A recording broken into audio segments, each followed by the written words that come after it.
Accueille maintenant notre invité, c'est vous, Youssouf Kamara. Bonjour à vous, bienvenue sur l'antenne de France 24. Vous êtes le représentant de l'association de la Maison des livreurs à Bordeaux. C'est l'une des 4 associations qui porte cette action en justice. Vous dénoncez des conditions de travail indignes et un salaire de survie. C'est tel que je viens de le formuler, que ça a été présenté au moment de cette plainte au pénal. C'est ce que vous vivez, vous, en tant que livreur. Je précise que vous avez travaillé pour Deliveroo et vous travaillez en ce moment pour Uber. Bonjour. Oui, je travaille actuellement pour Deliveroo. J'ai travaillé pour les deux, en fait. Donc, pour le moment, je suis avec Deliveroo. Et c'est la situation qu'on a vu. Tout a changé. Depuis 2022, la situation des livreurs, le tarif a beaucoup changé. Donc, ça ne fait que les prix ne fait que baisser. Donc, je ne sais pas si c'est le gouvernement qui est le complice ou si c'est la plateforme seule qui est en train de faire ça. Mais nous, aujourd'hui, nous avons décidé de porter plainte contre Deliveroo Uber parce que c'est devenu une esclavage moderne pour eux maintenant exploiter les livreurs comme ils veulent. Youssouf Kamara, pour que tout le monde se rende bien compte de votre réalité, de ce que vous vivez, à quoi elle ressemble une journée de travail en tant que livreur pour ces plateformes-là? Et actuellement, matin d'abord, à partir de 9h, on sort.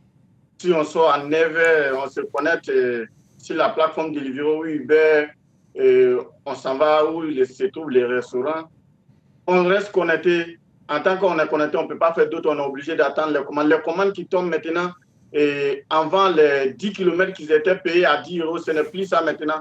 On a 10 kilomètres à 6 euros par jour. On gagne actuellement trop, 25 euros ou 30 euros la journée de maintenant qu'on est dedans. Depuis ce matin, moi, je suis sorti à 9h, je me suis connecté. Jusqu'à actuellement, je n'ai pas encore accepté une seule commande. Parce que toutes les commandes qui sont venues, je ne peux pas les accepter. J'ai des preuves ici actuellement, les commandes que je viens de refuser ce matin, où nous sommes à 10 km à 6 euros. Il faut normalement être en Ce matin, situation... Oh, oui, pardon, Youssouf Kamara, vous m'expliquez aussi qu'il fallait être en situation régulière. Vous avez un titre de séjour, il faut être en situation régulière pour pouvoir ouvrir un compte et travailler. Il y a une brèche, vous disiez, qui est exploitée par ces plateformes. C'est que certains ouvrent des comptes parce qu'ils sont en situation régulière, mais sous-louent, prêtent ces comptes-là à d'autres personnes qui, eux, n'ont pas de papier. Et c'est cette brèche-là qui est exploitée par ces plateformes aujourd'hui? oui, avant, il y avait des étudiants et ceux qui ont leurs propres titres de séjour qui faisaient la livraison avec leurs propres comptes. Mais maintenant, comme la livraison, les prix ne fait que baisser, qu'est-ce que les gens ont décidé? Ils ont arrêté de travailler pour Deliveroo et Uber, ils sont allés faire l'autre travail. Mais comme ils ont leurs comptes Deliveroo, Uber, qu'est-ce qu'ils ont fait? Ils ont pris les comptes pour donner à ceux qui viennent d'arriver, les étrangers qui viennent d'arriver, qui n'ont pas de situation, qui n'ont pas un titre de séjour. Il est prêt de ce compte, il dit, bon, voici mon compte, moi je fais un autre travail. Prends le compte et tu travailles chaque semaine, tu me donnes 200 euros ou 150 euros, sauf on fait 40%. Donc c'est comme ça, le gars, lui, il récupère le compte. Maintenant, il est obligé maintenant d'accepter toutes les commandes qui viennent. Parce qu'il doit payer celui qui lui a donné le compte pour se louer, il doit le payer 150 euros, sauf 40% par semaine. Et il doit avoir quelque chose pour lui-même. Si c'est quelqu'un qui veut avoir comment on appelle, qui veut vivre dignement, qui ne veut pas aller voler, qui ne veut pas aller agresser les gens, voler le téléphone des gens, aller vendre, il ne veut pas aller vendre du drogue. Il veut vivre dignement, il veut travailler dignement. Donc, il est obligé d'accepter ce genre de travail-là. C'est ça, Deliveroo a vu maintenant, il a commencé à profiter sur ce système-là. C'est pour cela toujours nous demander à le gouvernement français d'essayer de revoir, mettre la pression sur Deliveroo. Et aussi, il doit avoir des facilités l'accès au titre de séjour pour que les personnes qui n'ont pas de titre de séjour, pour qu'ils puissent avoir, ils vont aller faire un autre travail. Là, si Deliveroo voit qu'il y a moins de livreurs, ils seront obligés de bien payer Deliveroo, ils seront obligés de bien payer les livreurs. Là, l'esclavage moderne, ça va s'arrêter. Mais en tant que le gouvernement ne réagit pas, ça va toujours continuer. Donc vous espérez aujourd'hui qu'un cadre légal vous protège davantage, c'est ce que vous souhaitez, vous espérez de la plainte qui a été déposée cette semaine, ce mercredi, auprès du procureur de Paris? Oui, c'est ce qu'on pense. On veut que vraiment, à travers cette plainte, le gouvernement français va savoir vraiment qu'il y a quelque chose qui se passe.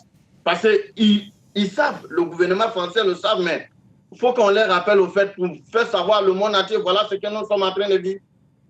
Là, au moins, ils vont essayer de bouger un peu les choses pour nous. Et dans le même temps, il y a cette réaction. Youssouf Kamara d'Uber Eats, notamment, et Deliveroo a sensiblement la même position en disant qu'elle a donc appris que cette plainte avait été déposée par voie de presse et elle dit que cette plainte ne repose sur aucun fondement. Qu'est-ce que vous répondez à ça? Et rapidement, je vous montre quelque chose. Si cette plainte-là ne se repose rien dessus, regardez, je commence sur Deliveroo. Regardez, nous sommes à 10 km. Est-ce que ça, ce n'est pas une preuve pour dire qu'ils sont en train d'esclaver les gens? Regardez, ça, ce n'est pas une preuve, ça. Et ça, voilà, je vous montre pour Deliveroo, qui est à 10 km encore. Et Uber qui est à 10 km à 6 euros 9 centimes. Ça suffit déjà. Qui peut accepter? Nous sommes aujourd'hui, on est samedi aujourd'hui, aucun livreur qui va regarder dans son téléphone qui a déjà fait 200 euros. Si par semaine, on ne peut pas avoir 200 euros, comment la personne va faire pour survivre en disant qu'il fait la livraison? Youssouf Kamara, il y a la responsabilité que vous pointez des plateformes. En quelques secondes, vous espérez aussi qu'il y ait une prise de conscience chez les clients qui passent aussi par ces plateformes? Oui, il y a des clients qui en profitent plus que la plateforme valorise les clients et les clientes plus que les livreurs. Ils oublient le souffrance que les livreurs font et ils ont donné tout le pouvoir à la clientèle, sauf le restaurateur. Donc, quand on arrive, un client qui ne veut pas payer sa nourriture, qu'est-ce qu'il fait? Après, si on lui donne commande, la personne peut prendre la commande pour déchirer, prendre une photo, sauf faire un commentaire pour dire, bon, ma commande est arrivée, mais la poche était déchirée ou bien ma commande était endommagée, donc je vais un remboursement.